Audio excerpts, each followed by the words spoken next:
मालिक को प्रणाम। सभी अभ्यासी भाई बहनों को नमस्कार।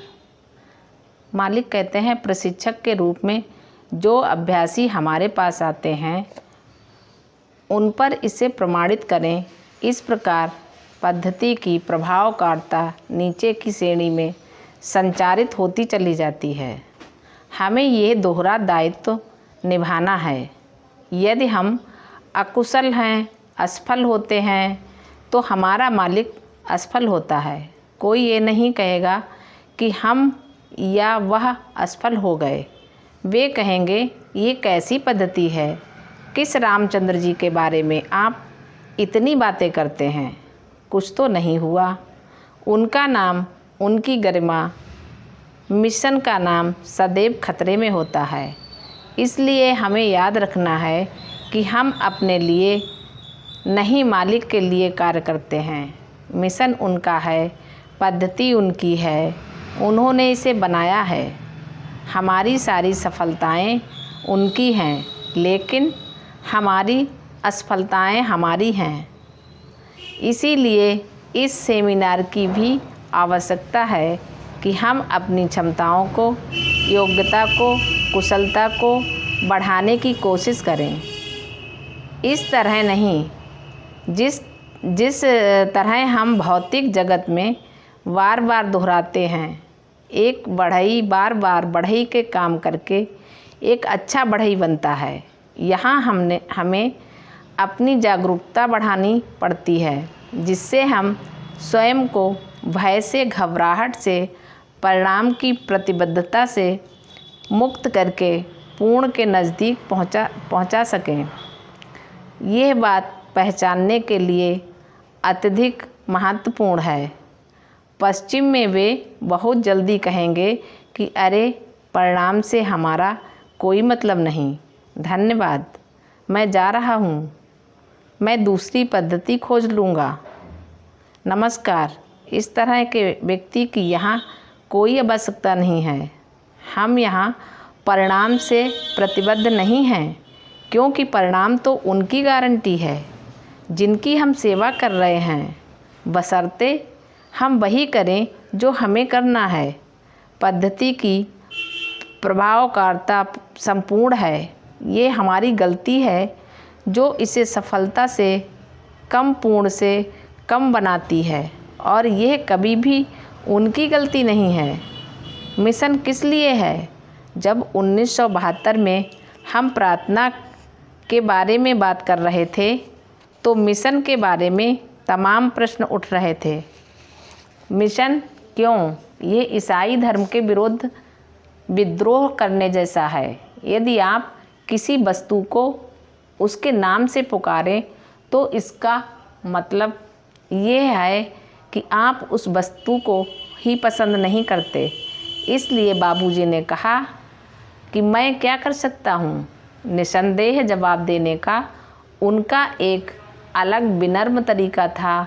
मुझे याद है कि स्विट्ज़रलैंड में मॉर्सेज में प्रशिक्षकों की एक बैठक में जब श्री पोरे ने यह प्रश्न बार बार उठाया तो बाबूजी ने कहा, देखो, मुझे अच्छा नहीं लगता, लेकिन फिर भी लोग मुझे रामचंद्र कहते हैं।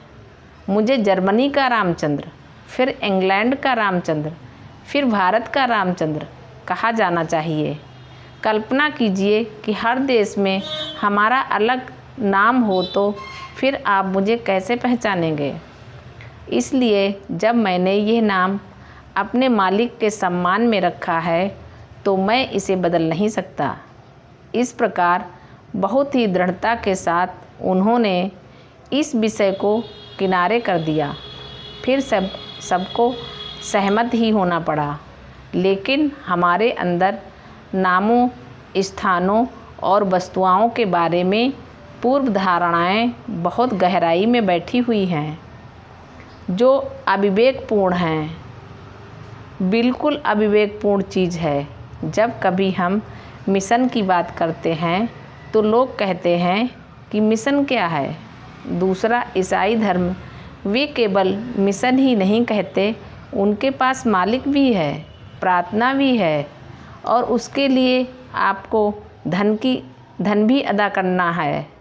ये धन एक हवा है, थोड़े महत्व की चीज़ के लिए भी हम धन देते हैं, इसमें हमें परेशानी नहीं होती। लेकिन जब आश्रम की आवश्यकता के बारे में, आश्रम के बारे में हम बात करते हैं तो हम परेशान होते हैं।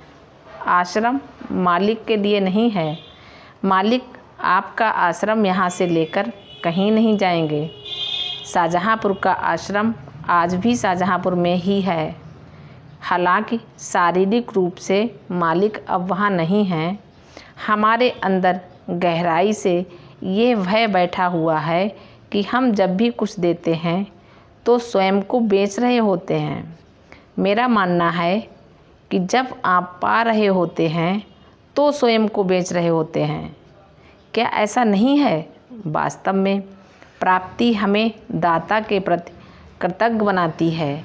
देना आपको कैसे कृतज्ञ बना सकता है? इसलिए मिशन क्या है, इसे ठीक से समझने की कोशिश कीजिए।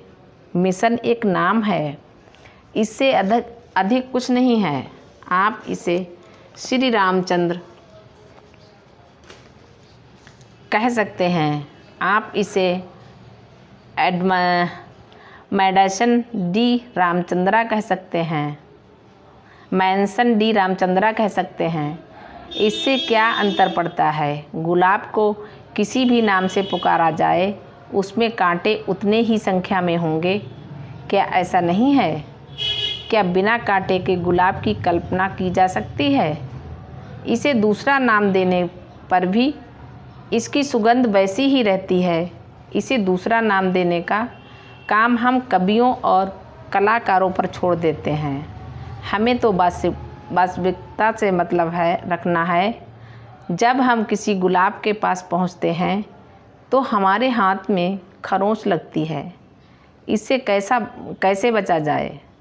आप ऐसा नहीं कर सकते कि पहले कांटे तोड़ें और तब गुलाब तोड़ें। हम इसे वैसे का वैसा स्वीकार करते हैं। जब भी हम मिशन शब्द की बात करते हैं, मिशन शब्द के प्रति विद्रोह सुनाई पड़ता है। आप इसे कृपा करके अपने हृदय से हटा दें। इसे सफाई द्वारा किया जा सकता है। सबसे सुंदर तरीका ये है कि इसे केवल एक नाम के रूप में स्वीकार कर लें।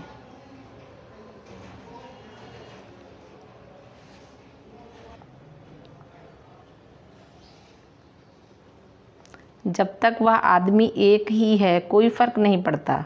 मेरा मतलब है कि हेलमुट पीपर उन सबको कह सकते हैं जिनका मुझे ख्याल रखना है। मेरा मतलब है कि व्यक्ति अधिक महत्वपूर्ण है, उसका नाम नहीं। तो मिशन क्या कर रहा है? मिशन एक संगठन है। इसकी हमें क्या ज़रूरत है? इसकी ज़रूरत मानवता के लिए मालिक के प्रयत्नों को साकार करने के लिए है। यदि मालिक को केवल एक शिष्य की सेवा करनी होती तो उन्हें किसी चीज़ की ज़रूरत नहीं होती। उनके हाथ में घूमने के लिए एक छड़ी होती, जिसका एक किनारा मालिक पकड़ते और दूसरा किनारा शिष्य के हाथ में होता। जहाँ वे जाना चाहते जाते, कहीं भी खा लेते, किसी भी पेड़ के नीचे बैठकर प्राणाहुति देते और शिष्य लक्ष्य प्राप्त कर लेता और दोनों में नहीं जानता महासमाधि में पहुंच जाते, कार्य समाप्त हो जाता।